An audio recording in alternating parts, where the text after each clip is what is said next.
Herkese salam, ben Gülen. Bugün sizlerle birlikte geldiğim restoranı çekeceğim. Bu benim ilk vlogumdur ve like'larınızı unutmayın. İlk olarak burada böyle güzel bir tane park var ve insanlar oynuyor. Bakın. Aslında ben de buraya geçmek istedim ama uzakta değil, onu bilmiyorum. Sonra ilk olarak yukarıya çıkıyoruz.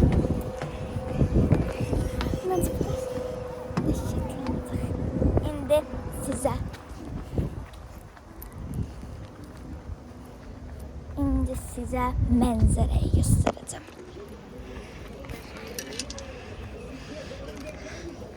Yani bakın böyle göstereyim de. Benim aileler de durur. Yani size restoranın girişini göstermek istiyorum. Bence giriş geçemedi.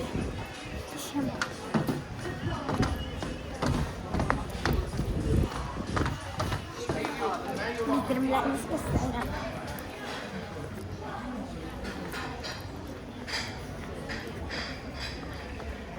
Şimdi restoranın girişine bakacağız.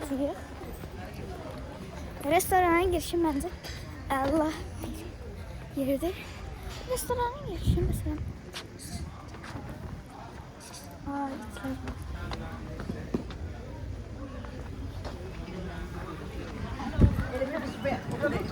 Devam ediyor. O kadar kaşan yedik ki hala da tok. Restoran girişini gösterebilirim.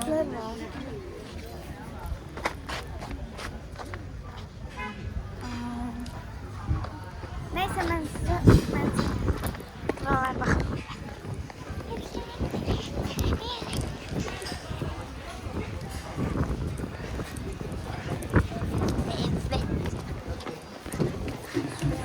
Burayı yeniden gösterdim. Manzarayı yaxşı gösterebilmemiştim. Burası neyse böyle bir yerdir. Ama burası daha güzeldir. Aa, çeşme varmış ya orada. Bakın. Bence burası işleyende daha güzel olacak ve sana. Birisini de sormam gerekiyor.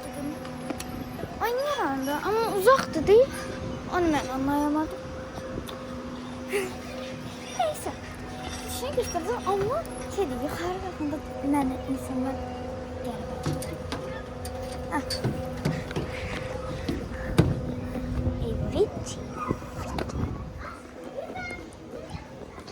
Çok güzel.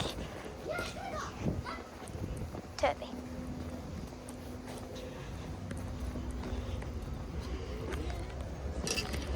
Bakın.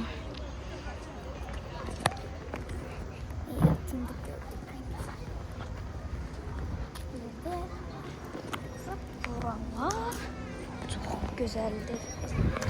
Yani bu videoyu paylaş. Görürsün, ben de gideyim. Size paltarımı göstereceğim. Ama ilk olarak kamerayı çekelim. Bir dakika.